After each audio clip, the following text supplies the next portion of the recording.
Hello, accounting superstars. Hey, welcome to the Accounting Superstar channel. Glad you're here. I'm Professor Don Bush, and I've been teaching accounting for about 30 years and been a CPA for about that long, and I've got some fantastic ways to explain accounting. So today, we're going to learn about operating leases. Now, operating leases have some brand new rules.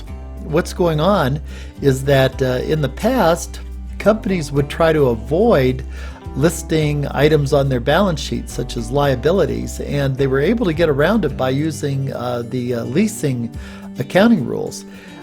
Well, just recently, they changed the accounting rules to where operating leases now have to be listed on the balance sheet. So it's going to be tougher for companies to not have liabilities on their balance sheet or assets. And what this does, it makes companies more comparable. I think it's a great idea. Although it makes accounting for operating leases a little bit more difficult. It's a little trickier than what it was before. So what I've done here, I've got an example. This is the very first example of operating leases. And I made this example really simple. I just have the bare necessities here to make this problem work. The payments for the lease are going to be due at the end of the year, which is kind of unrealistic. You don't see that very often at all. But it makes the accounting a lot simpler, and I'm just trying to get across the main idea. So let's get started. Here we go. So the first thing about leases is that they are very complex, and it's a good idea to get organized. And what I like to do when I'm trying to solve these leasing problems myself is I like to take the time to list out the facts. So I've got here step number 1, understand the facts. So I strongly suggest that when you are working these problems that you take the time right up front and get organized. List things out, and you might think that it's a waste of time, but it'll save you time in the long run, and plus you'll probably get the problem right if you do this. So there are a lot of details here. I'll explain them as we go. So 1.1 here. When we get to a construction is leasing a backhoe from American Backhoe. And here's a picture of a backhoe right here. Great big machine. I actually got to drive one once. It was a lot of fun. I wasn't very good at it. And the people who drive these backhoes for a living are really good at what they do, and it's a lot harder than what it looks like. 1.2, the lease agreement begins January 1st, 2001. The backhoe is not of a specialized nature. So what does that mean? Well, what it means is that this backhoe was not specially built for when we get to a construction. This backhoe is a backhoe, and it would work for lots of different construction companies. So it's nothing specially built. And the reason why this is important is because if this was a special backhoe that only when we get to it construction could use, then when we get to a construction is buying this thing, because it wouldn't be useful to anyone else. But in this case here, like most things, it's not of a specialized nature. So 1.4, the lease is non-cancelable. So when we get to a construction, can't just walk away from the lease and return the backhoe anytime they want, but they have to fulfill the time period. Lease term. Well, the lease term is 3 years. When we get to a construction is going to lease this backhoe for 3 years. Backhoe fair value at the beginning of the lease. This particular backhoe at the beginning of the lease has a fair market value of about $250,000 if it was to be purchased on the market. Backhoe economic life. Well, this backhoe is expected to last only 5 more years in total, and that includes the 3 years of the lease. So maybe this backhoe is rather used. Backhoes last quite a while if they're taken good care of, but this backhoe is probably only going to last about another 5 years. 1.8, estimated salvage value at the end of the lease, unguaranteed at end of 3 years. This is really important here, folks, and I put in bright red unguaranteed here. And the reason why I put it in red is I wanted it to stand out, because there's a difference between guaranteed and unguaranteed, and it's a really important distinction, and it's something that you'll probably find confusing unless you're very careful and meticulous in listing this stuff out. So I wrote here unguaranteed $100,000. So at the end of the lease, this backhoe should be worth about $100,000. And when we get to a construction, is not guaranteeing that, so it's unguaranteed. 1.9, no lease renewal options. So when we get to construction, we'll not own the backhoe. So once the lease is over, it is over, and the lease will not be renewed. 1.10, when we get to its incremental borrowing rate for collateralized loan. Well, whenever there's loans or money to be paid out in the future, there's always an associated interest rate involved, the time value of money. So in this case, it's 7%. Lease payments are made annually beginning December 31st, 2001 at the end of each year. And again, this is important at the end of the year. This is not very realistic. Usually lease payments are made at the beginning of the year, but I'm trying to make this example as easy as possible. So we'll just pretend that all the payments are due at the end of each year. So on to the next step, step number 2. So step number 2 is determine the annual payment. Now oftentimes when you work these problems out of your textbook, they'll just tell you what the annual payment is. So 2.1, find the present value of the residual value. Now this residual value, again, it's unguaranteed, but we write it down here, residual value, $100,000. The interest rate is 7%, and the lease term is 3 years. So all this information came from right up above, and that's why I like to list it out. In fact, I would strongly suggest that you do all your lease problems on Excel. And if you do them on Excel, you can organize your work and make life easier for you. So I just carry these numbers down on Excel. So the present value of residual value. So folks, you got to learn how to use Excel here. It'll really help you. You can also do this on a calculator, but with Excel, it's so easy. So what we need to do is we need to find the present value of this residual value of $100,000 at 7%. 3 years from now. So it's the present value of a lump sum. So I made a note here. I wrote down right here, Excel formulas, financial net present value. So here's what you do, folks. I don't know if you can see this on your screen, so I'll explain it as we go. What you do is you go up here to formulas and go to financial and come down to net present value. So here's how this works, folks. You just, the rate, all you do is click on 7% and it puts it in there. You could also type it in if you like to do that. The value for the first year is going to be 0 because there's no money happening in the first year. The value for the second year is 0 for the same reason, but the value for the third year is $100,000. So what you can do is you can click on $100,000 right here, or type in $100,000. Either way it'll work. And what you would do at this point is hit OK, and what would happen is the answer $81,630 would appear right there. So, and I've rounded the answer here too, so I'm not going to click OK because I've already got the answer here. So here we go. So that's how you find the present value. So it is so easy in Excel. I don't know why. I had a couple of students last semester that never used Excel. They're business students. So step 2.2, determine the amount to be recovered through lease payments. So the fair value of the lease backhoe is $250,000. Where did we get that? Well, we got it from right up here. Right here, because we organized this information so nicely.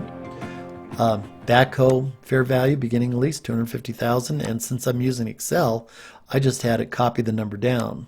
That way there's no typing mistakes. That's another nice thing about Excel. Less present value of residual value $81,630. We found that right up above, right up here, and that number just got transferred down. So the amount to be recovered through the lease payments is $168,370.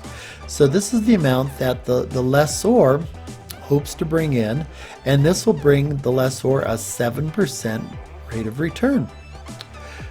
So determine the amount of the annual payment. So amount to be recovered through lease payments, $168,370 right up above. The interest rate again is 7%. And the number of annual payments at the end of each year is 3. So there are going to be 3 payments. So what's the payment here? Well, I've got $64,158, but how was that found? So to find the $64,158 payment, here's what you would do. You go up here to Formulas, go to Financial, come down here to Payment, because we want to know what the payment is. So PMT is the payment. So what you would do is you would type in the rate. Bingo, there you go. The number of periods is going to be 3. The present value, that is the amount to be recovered through the lease payments. So there you go. Now, lastly, here where it says type, you can either type in the number 1 or leave it blank. Now, I'm going to leave it blank because these payments happen at the end of each period. If the payments happened at the beginning of each period, which is more typical, I would type in number 1, and that tells Excel what to do with the number. So, and then what you would do is hit OK. So I'm going to leave type blank and then hit OK. And there you go. I'm going to just exit out of that. And there we go. There's my payment since I've already got it figured out. So coming down here, now this next step, I'm just trying to be real organized and not miss anything for you guys and explain how these leases work. There's a thing here, and we're doing it in step 3. It's called minimum lease payments. And I always thought that minimum lease payments meant that, well, that's the minimum you have to pay on lease without getting into any kind of trouble, and that's not quite right. The word minimum lease payments is a little bit misleading. The minimum lease payments, regardless of what it's called here, these numbers are going to help us determine the present value, the amount to be capitalized.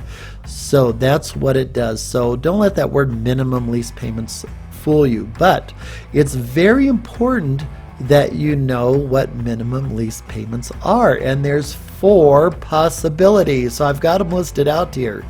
And the rental payments, excluding executory costs, I'll explain that executory cost thing in a second. So rental payments, $64,158. Where did we get it? We got it from right up here. We just figured it out just a moment ago, $64,158. So what are executory costs? Executory costs are things like property taxes or maintenance or other miscellaneous fees that go along with the rental payments. So we want to exclude those types of things. Bargain purchase option. Bargain purchase option is at the end of the lease, if the lease says that when we get to it, construction can buy the backhoe for a really cheap price, that's a bargain purchase option. Now, I remember when I was first starting out in accounting, a business that I was working for doing accounting, they bought a really lousy old computer. This was back in the early 1980s when computers were first coming out. And it was a terrible computer. And the fair market value of this computer was $4,000. It was unbelievable. And that's in 1981 dollars. So it was a lot of money, and the company was leasing it, and at the end of the lease term, which I think went for about 4 years, the company could buy the computer for just $1. So that would be called a bargain purchase option. According to the information, we don't have a bargain purchase option here. Since everything is real organized, it's easy to tell what's going on. So that's another reason to take the time to list things out. Guaranteed residual value. Exclude unguaranteed residual value. Well, we've got unguaranteed residual value. Going back up here, there it is. Unguaranteed residual value of $100,000. So coming down here, so if it were guaranteed, then we would list it, but it's not guaranteed. Penalty for failure to renew lease. Well, there wasn't any mention of that. And the lease is not going to be renewed anyways. Out of the 4 possible minimum lease payments here, we only have one. It's the rental payments themselves. And there's no reason to get a grand total here. You don't need to do that. And you might be wondering, why did we do that? And you'll see down below in the next step why this can be important. But it's a good idea when you're learning accounting and learning about leases to know what these minimum lease payments are, so you can be on the lookout for them. Because I'll tell you what, the bargain purchase option or the guaranteed residual value, especially those two, will come into play as these leases get a little bit more sophisticated. So step number 4, determine if operating lease or financing lease. So what we have here, we've got 5 questions to answer here. And if the answer to any of these questions is yes, then it is a financing lease. And I've got the answers here. You can see that all the answers are no, so we know that it's an operating lease. But let's go through these. So test number 1, here's question number 1. Transfer of ownership. So at the end of the lease, when we get to construction, do they get to keep the backhoe? The answer is no. When the lease is up, it is up, and when we get to it, construction returns the backhoe. Is there a bargain purchase option at the end of the lease? No, there isn't. And test number 3, is the lease period 75% of the economic life? Well, what's going on here is if you're leasing an asset for most of its economic life, well, then you're really buying it. So here's the test. And why is it 75%? I don't know. Why didn't they choose 70%? Why didn't they choose 85%? Well, they just happened to choose 75%. So what you do is you take the lease period, divide it by the economic life, and there you go. So where do we get these numbers? We get them right up here, since we are so good to organize things. Here we go. When things are organized, you can see them easy. So here's the lease term, 3 years. Economic life of the backhoe, the remaining economic life. So coming down here, so if you go 3 divided by 5, that's 60%. That's not quite 75%, so the answer is no. Now, test number 4, here's where these minimum lease payments come in. And we were just talking about those minimum lease payments right up here. So here we go. The present value of the minimum lease payments equals $168,370. Where did we get that number? Well, we got it from right up here. It's right here, actually. The amount to be recovered through the lease payments is $168,370, and we found the payment to make this all happen, but the present value is $168,370. It's also right there too, $168,370. So $168,370, and the fair market value of the asset right now is $250,000. So what we do is we divide, and we got 67%. So what does that mean? So here's question number 4. Present value minimum lease payments equal to 90% of the fair market value, and the answer in this case is no, it's not. So the point of this question is if you're paying most of the fair market value, like 90% or more of that fair market value, then you're buying it. You're not just renting it. So, but the answer is no. So going down here, and here's that specialized use thing again. And the answer is no. Specialized use, is it something that was specially built for when we get to construction? The answer is no. It's just a simple backhoe that any construction company could use. So step number 5, what we need to do here is we need to build an amortization table. Boy, there's a lot of work going on here before we ever get started. And I hope when you do these leasing problems that you take your time, be organized, go through this step by step, and get yourself ready, because if you do this step by step and very carefully, it'll be easy. But if you don't, if you think, oh, I'm going to just try to solve the problem straight away, well, you'll probably get all mixed up and get it wrong. So here's the amortization table. So it's real easy here, guys. So what we do is we start off here, the first line, I've got it in dark blue here. Beginning balance is $168,370.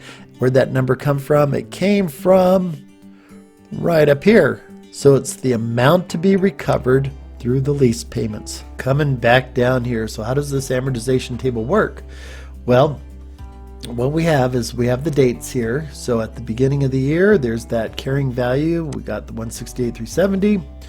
And here is the first payment on 12-31, 2001. That's December 31st, 2001. If you recall, the payments are being made at the end of each year. Not very realistic, but I'm trying to keep this simple. So here's the payment, 64,158. Where'd that number come from? Came from up here. We've got it all here. We're all organized. So the amount of the annual payment, 64,158. There you go. So coming down the page. So here we are. So here are the payments, 64,158. I've got them listed right there. And I've got the title here, lease expense. You're going to see how this works, but we're going to debit lease expense and credit cash for this. Column B here, the interest. So 7% interest, that 7%, we've used that a time or two up there. Before, if you're wondering where did that 7% come from, it came from the information. So here's the interest on the liability. So you go 7% times the beginning balance. So 7% times 168,370, and you get 11,786. Coming over here to the next column, this is titled A minus B. So all you do is take 64,158 minus the interest of 11,786, and you get the reduction of the lease liability. So finally over here we've got 115,998. Where does that come from? Well, you just go 168,370 minus 52,372, and boom, there you are. There's your number. You're done. So the rest of the table works out the same way. And the answer, or not the answer, but the bottom line, bottom right-hand corner should be 0 or very, very close to 0. Sometimes there's rounding errors. And so you might get some pennies there, and so you might have to fidget and fudge a little bit here to make it all work out to 0. So, but if you're off by $50 or $100 or $1,000 or $10,000 or whatever, then you did something wrong. And so this amortization table, it's a good way to check your work, make sure you're good to go. Now everything else is based on this amortization table. So this amortization table is super, super important. If it's wrong, everything else will be wrong. So you want to make sure you got it right. So I'm going to just scoot down here, and what I'm going to do is split the screen so that way we can see two things at once. So here we go, split. So let's come down to the journal entries, our final task. So here's the journal entries for 2001. Now these are the new rules for operating leases. So if this does not look like your textbook, you might be using an old outdated textbook. So here we go, ladies and gentlemen. So here's how you record leasing the backhoe on January 1st, 2001. So we call this a right of use asset. So we're not listing it as equipment, but what it is according to the contract, when we get to a construction, has the right to use the asset. They don't own the asset, but they have the right to use it. And this is what goes on to the balance sheet. And to me, it sounds like an intangible asset. But we'll have to see how this all plays out as people start to use these rules. So what we do is we debit right of use asset, $468,370. There it is, the beginning balance.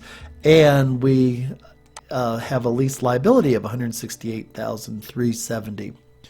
So coming down here, here's the first payment. Record the cash payment and reduction of the lease liability. So the lease expense is $64,158, and that comes right off of here, this very first column, lease expense, and we're crediting cash. And what happens is it makes the lease expense a nice even amount. Every year it's the same. So coming down here, what we're going to do also on December 31st, 2001, we're going to reduce the lease liability by $52,372, which comes from right there. And we're going to reduce the right of use asset by the exact same amount in this case. So here's step number 7, entries for 2002. So here we go. The lease expense again is $64,158. The amount of cash is $64,178. And the lease liability is being reduced by $56,038. We get it right off the table up here. And same thing with the right of use asset, same amount. So the liability and the right of use asset are decreasing each year. Entries for 2003, here we go. So record the cash payment, reduction of the lease liability, here we are. Lease expense, once again, $64,158. Cash, $64,158. Lease liability, $59,961 is being reduced by $59,961. Right of use asset, same number, and it all comes out to 0. So folks, here's a really good idea, and most people don't do this, and I always wonder why they don't. But what you can do is you can check your work and make sure it all works out. So what I did is I made little T accounts here, right of use asset. It started out at $168,370, and lease liability started out at $168,370. And if you're wondering where those numbers came from, they came from right up there.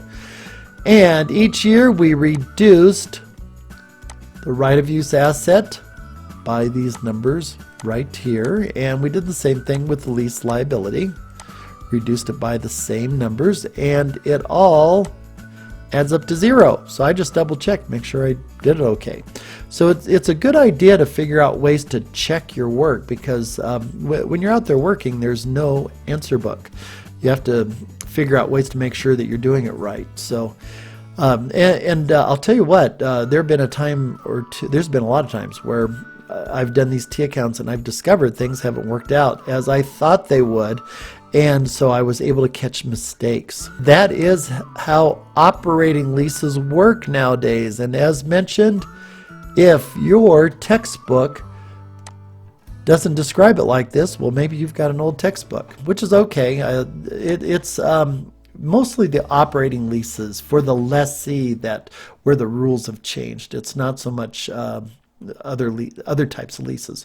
So anyways, I hope this lesson helped you out. Leases are kind of complicated, so this was the easiest example that I could make up for you. I've got some more coming along, so check out the next few videos. If this video helped you out, hit that like button, hit the subscribe button, and we'll see you later. Over and out.